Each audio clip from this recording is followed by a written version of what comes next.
How's it going, everybody? Welcome back. I don't have long today. We are running a couple errands later this afternoon, so I only got about an hour or so to work on the shop.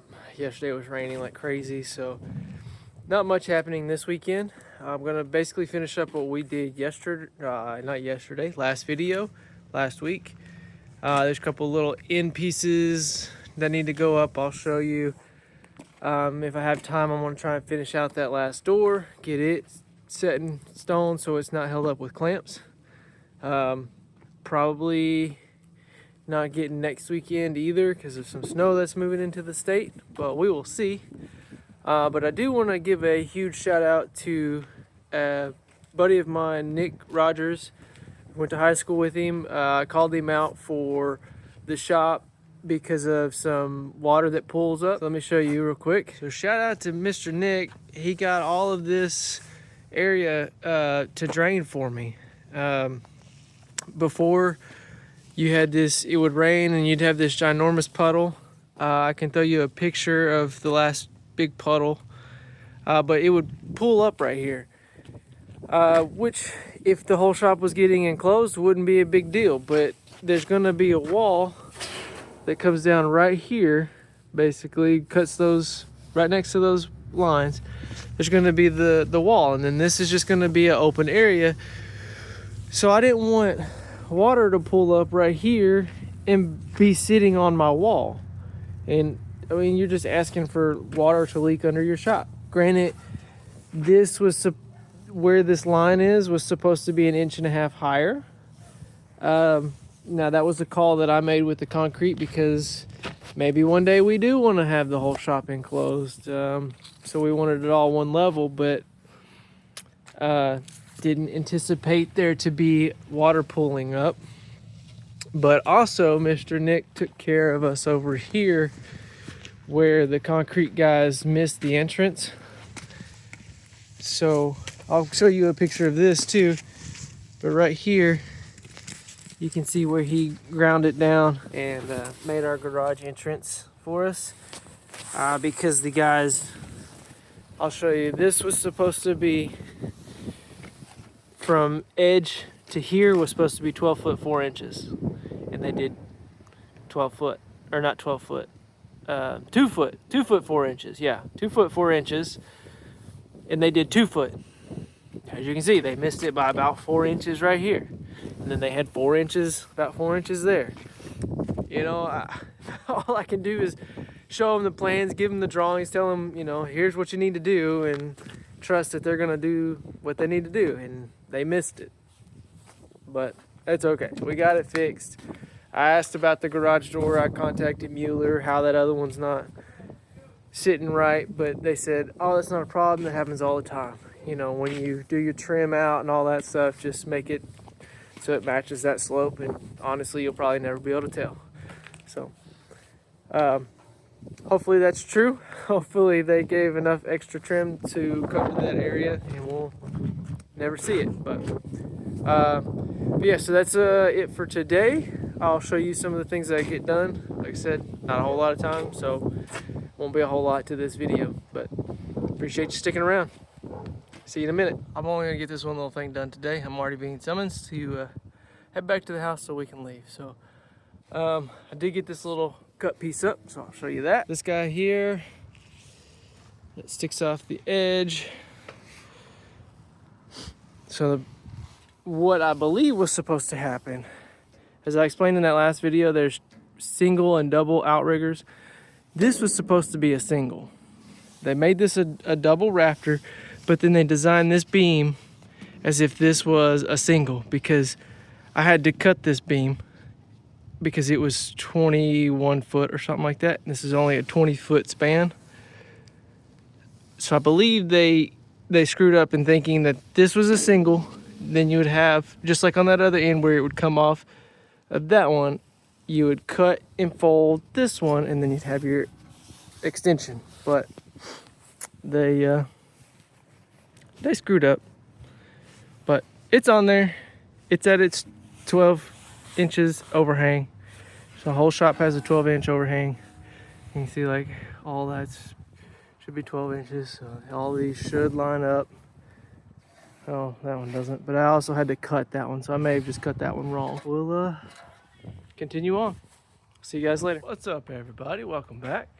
We're out here on another Saturday morning, getting ready to get started. Going to finish up on the side that we were working on, getting the pieces cut off and making those nice and flush with the edge. And then just double checking what we have while I've got the ladders up, and then move to the other side and start cutting all of those end pieces off. I'll show you that real quick so you get a better idea. You see right there how that overhangs that beam. So those are supposed to be cut off flush with the beam. So I'll show you one that I've done that's nice and cut off. I like that one. It's nice and flush with the metal beam.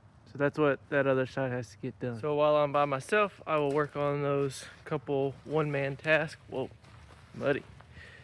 Do a couple of those one-man tasks and try and get those done so that when somebody does show up, we can do some of the two-man task. So I'll show you some stuff as I move along, man. It's a good thing that I double checked because I was wrong. Had a couple of these pieces not where they needed to be. I was looking down the straight edge and I could see it doing kind of like that. So yeah, I'm having to fix some of the stuff we did last week. It's just off by ½ inch or so. Don't know what the tolerances should be. ½ inch might be good.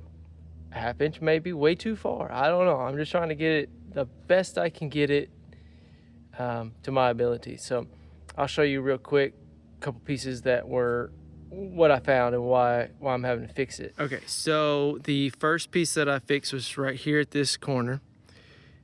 This beam here was too far out. So you would see it would pull out and then come back in. So nothing crazy. I just have to, remeasure from here to here, match it to this one, remeasure, basically, hold it, clamp it and hold it the top and then level the bottom and then just put new screws. So nothing crazy. Now this is nice and flush. When I originally came, you would see this piece was probably an 1/8 inch into this top section, and now it's kind of actually sticking out. Kind of more matches what the other piece does. So nice, smooth transition, whatnot. So now, if you look down there, you can see just the tiniest of outward, and I'm realizing that when I remeasure from here to the plate is what we need, but my piece is not butted up against the plate.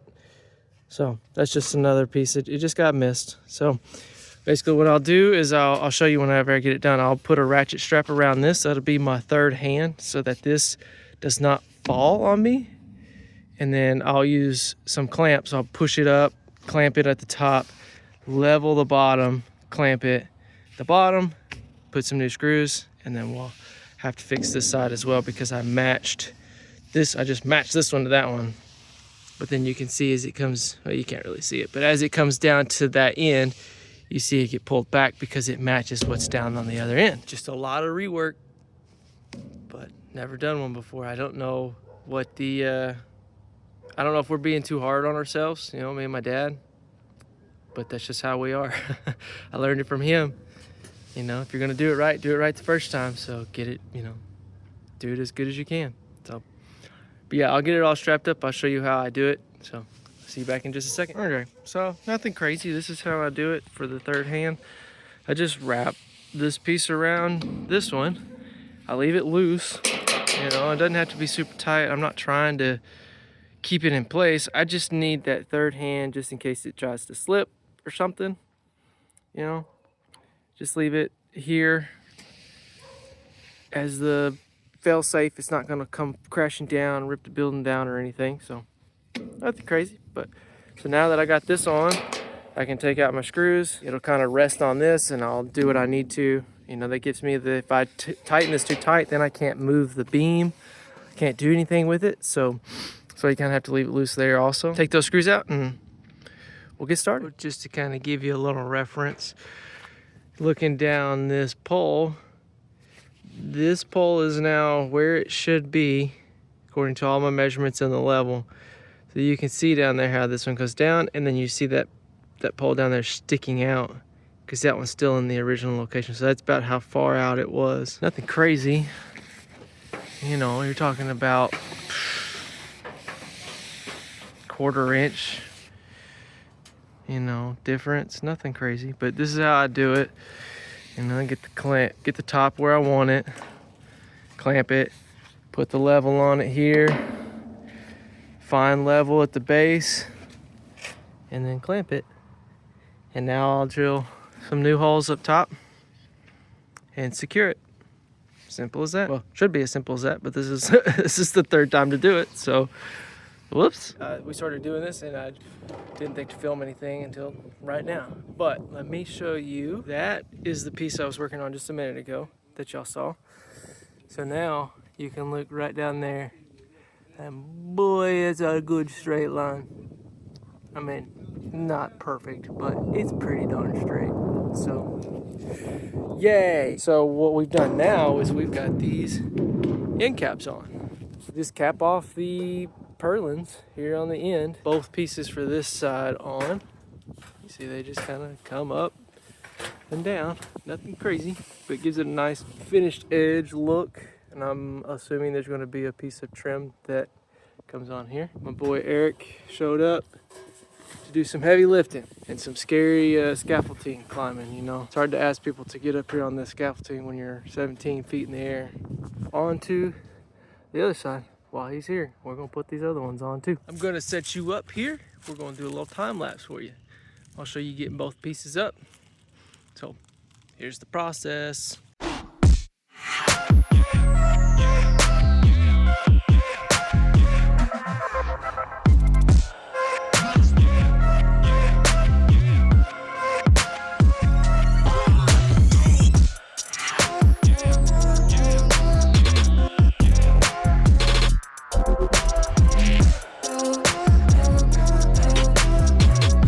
See, we got both of them up. Easy peasy.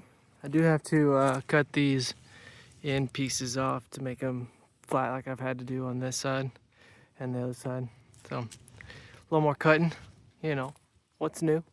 That is the last of the big red iron. So now all I've got is some like base angle, end cap things, nothing heavy, I'll say. You know, stuff that one man can handle. So appreciate you, Eric. Huge shout out for showing up today and getting those on. My dad will be happy, I'll tell you that. We are going to move to the door and start finishing out this second door. All right, so we got the door in place. It's not permanent yet, but we're gonna stop here for today. We've got that piece cut and that piece cut where they need to be. I'm gonna have to pull this one down and trim it. We need to move the top. Not bad. It's in there. I'll work on it tomorrow to get it squared up and final placement. But there she be. All right, guys, we got the door up finally.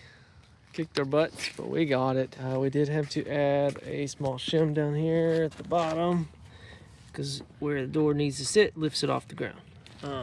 Don't have the hammer drill to actually anchor this guy in place, so we're as far as we're gonna get with it. But with it set in place, we get a nice, I can't show you because I don't have two hands, but we get a nice door closure, nice even gap all the way around, which is probably not right now because it's not actually in place, but good. So then we started to work on the windows, realizing that this style window requires sheeting, so we can't actually install these windows yet. But we did find a problem that our window openings were not big enough. We did an exact 6 foot by 3 foot, and we needed the 6 foot wide is not, it's barely big enough. If the window's 5'10", but you add the pieces on the edge that you would screw to, makes it 4 inches bigger, so 6'2". So I'm gonna try and find some smaller ones so I don't have to try and cut the ones they sent. And then from top to bottom, we needed like 3 foot 2.5, and we had 3 foot exactly.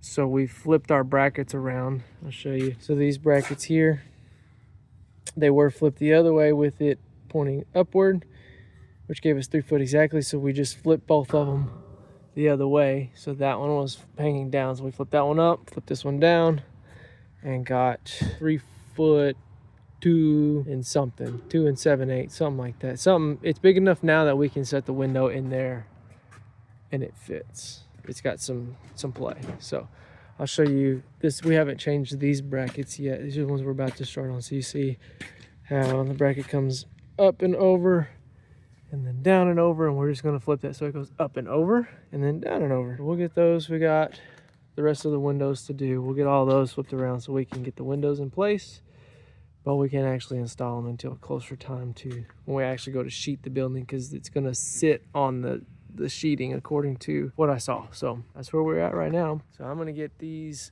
flipped over.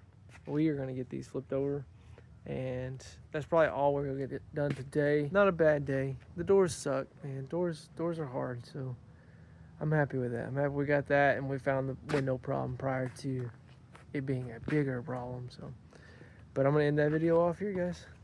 Peace.